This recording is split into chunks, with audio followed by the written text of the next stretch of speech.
Welcome back or welcome to the channel. There's something about the spring equinox that always feels like a quiet exhale to me. The light and the dark are balanced, the air shifts, the soil softens, and it feels like life is whispering, we get to begin again. Astrologically speaking, this is the start of a new year as the sun moves into Aries, the energy of initiation, courage, and fresh starts. But instead of rushing into goals and productivity, let's talk about something softer today, money. Not budgeting, not hustle, not let's make six figures in 6 months. Let's talk about money trauma and how this season of rebirth is actually a powerful portal into which to heal. For so many of us, money isn't neutral. It's not just numbers in an account. It's safety, it's power, it's survival, it's worth, it's love. And if you grew up with instability, conflict, secrecy, or scarcity around money, your nervous system may still be bracing. Even if it looks, Even if life looks different now, you might notice it when you go to spend money, or when you receive money, or when you check your bank account. That subtle tightening in your chest, that urge to avoid, that wave of shame or fear, that's not a mindset issue. That's not because you're bad with money. That's your body remembering. And what is so wonderful about the spring equinox, which in many traditions connects to celebrations like Ostara, is that it's about fertility and growth. But growth doesn't just happen by yelling at a seed. Growth happens when the soil feels safe enough to open. That's what we're doing here. We're softening the soil. Sometimes in the abundance world, we jump right to affirmations like, I am a money magnet, I call in overflow, and those can be beautiful. But if your nervous system associates money with danger, with abandonment or conflict, judgment or instability, it will quietly resist. Not because you don't want abundance, but because some part of you believes abundance costs something. Maybe it costs belonging, or maybe it costs rest, or maybe it even costs love. So instead of asking, how do I make more? This equinox, I want you to ask something gentler. What part of me doesn't feel safe with money? And can I sit with that part? You may remember watching your parents fight about bills, or feeling the weight of being told we can't afford that, or seeing someone in your life being judged or rejected for having money.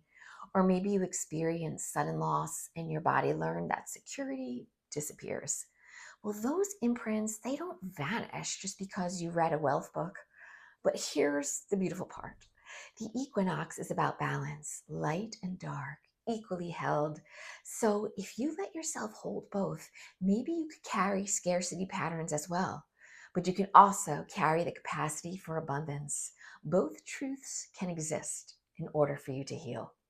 Okay, if you'd like, let's take a breath together with one hand on our heart and one on our belly.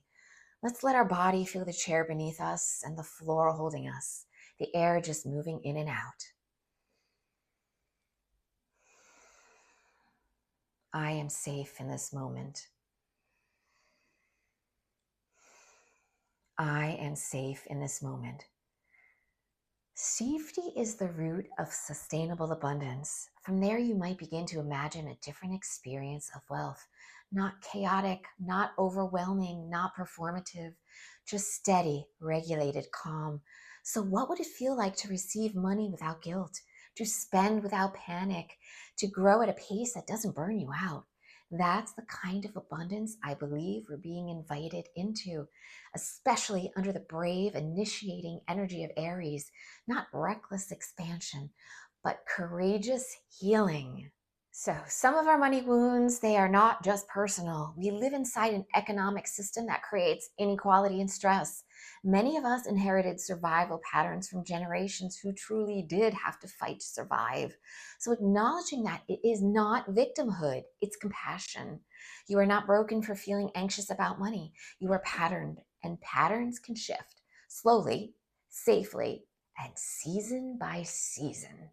So this spring equinox, what if your intention was, I build wealth from safety, not survival? Imagine planting that like a seed, literally, if you want. Let the season hold it. You don't dig a seed up every day and check to see if it's growing. You trust the process. Healing money trauma works the same way. It's quiet, it's layered, it's embodied, and it's deeply sacred work. However you move through this equinox, be gentle with yourself, please. Rebirth doesn't mean rushing, it means allowing. So may your growth feel grounded, your wealth feel steady, and your nervous system feel safe enough to receive it. So if this video resonated with you, please be sure to give it a like and subscribe to my channel. Until next time, stay magical and may the wealth flow to you.